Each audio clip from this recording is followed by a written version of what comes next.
यदि आपके घर अतिथि के रूप में ब्राह्मण, क्षत्रिय, वैश्य, शूद्र आए तो सबसे पहले आप ब्राह्मण को भोजन कराइए। यदि ब्राह्मण से भोजन बचने के बाद यदि ब्राह्मण को भोजन कराने से शेष भोजन बच जाता है तो फिर आप क्षत्रिय, वैश्य और शूद्र को भोजन कराइए और सबसे बाद में भोजन आप उस अतिथि को कराइए जो शूद्र है। तो अतिथि के रूप में सिर्फ ब्राह्मण ही श्रेष्ठ है। इन बातों की चर्चा हम लोग पिछले भी वीडियो में कर चुके हैं। यदि आप नहीं देखे हैं तो उस वीडियो का लिंक हम इस वीडियो के डिस्क्रिप्शन में अवश्य डाल देंगे। तो आपसे थोड़ा एक रिक्वेस्ट है कि आप जब वीडियो देखते हैं तो उसे एक बार लाइक अवश्य कर दीजिएगा, क्योंकि आप वीडियो बड़ी कीमती समय निकाल कर देखते हैं तो लाइक करने में मात्र 1 से 2 सेकंड लगती है। उसके बाद यदि वीडियो पसंद आती है तो आप थोड़ा सा और कष्ट करके सब्सक्राइब भी कर लीजिएगा। चलिए आगे बढ़। यदि त्वति थिर धर्मन क्षत्रियो गृह मां व्रजेत मुक्त वत्सु च विप्रेषु कामं तंपी भोजयेत। यदि कोई क्षत्रिय अतिथि रूप से घर पर आ जाए तो अतिथि ब्राह्मणों को भोजन करा के गृहस्थ उसे भी भोजन करा दें। यदि कोई क्षत्रिय अतिथि आपके घर आता है, यदि वह अतिथि है तो सबसे पहले आप ब्राह्मण अतिथि को भोजन करा के उसके बाद आप क्षत्रिय अतिथि को भोजन कराइए।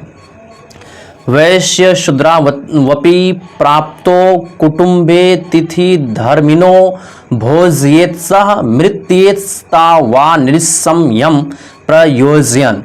यदि वैश्य या शूद्र अतिथि रूप में ब्राह्मण के घर आ जाए तो उन्हें दया धर्म पूर्वक भृत्यों के साथ भोजन कराना चाहिए। कह रहा है साथियों, यदि वैश्य या शूद्र यदि अतिथि के रूप में ब्राह्मण के घर आ जाए तो उन्हें दया धर्म पूर्वक, भृत्यों का मतलब होता है नौकर के रूप में, आप उसे नौकर के रूप में भोजन करा सकते हैं। अतिथि के रूप में भोजन नहीं करा सकते, आप उसे नौकर के रूप में भोजन करा सकते हैं। पित्रानपि सख्या दिंस प्रमित्या गृहं मा गतान प्रकृत्यात्रम यथाशक्ति भोजयेत स भाइया। क्षत्रियादिकों के अतिरिक्त अन्य बंधवों को भी जो प्रेम से अपने यहाँ आए हो पत्नी के भोजन के समय यथाशक्ति उत्तम भोजन कराना चाहिए। जो भी क्षत्रिय यदि आपके घर आता है, जब आपकी पत्नी भोजन करती है तो उससे भी उत्तम भोजन आप उसे कराइए। यह मनुस्मृति में लिखा गया है, लेकिन आप यदि उसके यहाँ जाइएगा आप उसके यहाँ नौकर के तरह भोजन ग्रहण कीजिएगा। स्वासिनी कुमारिश्च रोगिनो गर्भिणी स्त्रियः अतिथिभ्यो ग्रम एते एवेतान भोजयेद विचारणयन। नई बहू, कन्या, रोगी और गर्भिणी स्त्रियां, इन सब को अतिथियों के पहले बिना विचारे भोजन करा दें। साथियों, जो भी नई बहू है, कन्या है, रोगी है और गर्भवती स्त्रियां, इन सब को अतिथियों के पहले बिना विचारे भोजन करा दें। इन सबों को अतिथि के पहले बिना विचारे भोजन करा सकते हैं। अदत्वा तु या एतेभ्यः पूर्व भुंगते विचक्षणा स भुजानो न जनाति स्वगृध्रे जर गिधि मात्मनः। जो अज्ञानी इन सब को ना खिलाकर पहले स्वयं खाता है वह यह नहीं जानता कि मरने के बाद उसके शरीर को कुत्ते और गिद्ध नोच नोच कर खाएंगे।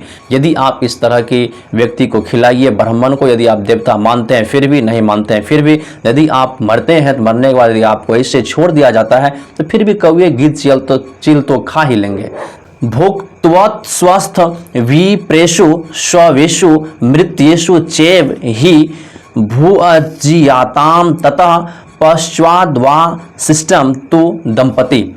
पहले ब्राह्मणों और अपने भृत्यों को भोजन कराकर पीछे जो अन्य बचे वह पति पत्नी भोजन करें।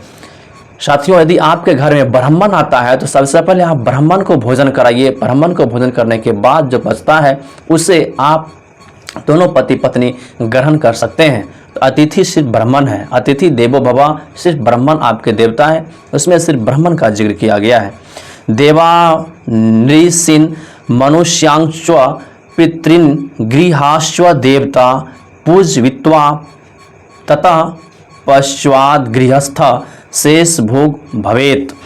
देवता, ऋषि, मनुष्य, पितर और गृह देवताओं का अन्नादि से पूजन करके पीछे बचा हुआ अन्न गृहस्थ भोजन करें।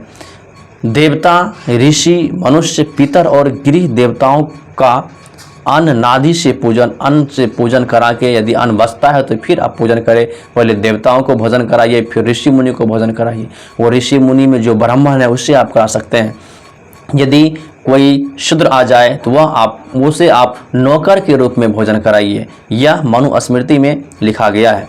यदि इस प्रकार की बातें यदि है तो हम इस मनुस्मृति को नहीं मानते हैं। पहले देश मनुस्मृति से चलता था, लेकिन बाबा साहेब ने इसे दहन कर दिया, मनुस्मृति का दहन कर दिया। अब देश संविधान से चलता है। इसलिए साथियों, अतिथि देवो भव हम नहीं कहते हैं, हम नहीं कहेंगे। यदि अतिथि देवो भव कहते हैं तो वे सभी अतिथि हैं जो मेरे घर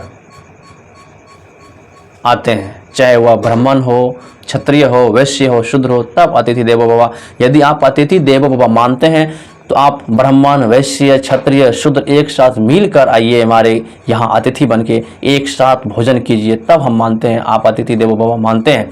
लेकिन ऐसा नहीं है। जो ब्राह्मण है यदि उसके यहाँ कोई भी यदि अतिथि जाता है, वह नौकर के रूप में भोजन ग्रहण करता है, उसके लिए कोई भी क्षत्रिय, वैश्य, शूद्र अतिथि नहीं कहलाता है।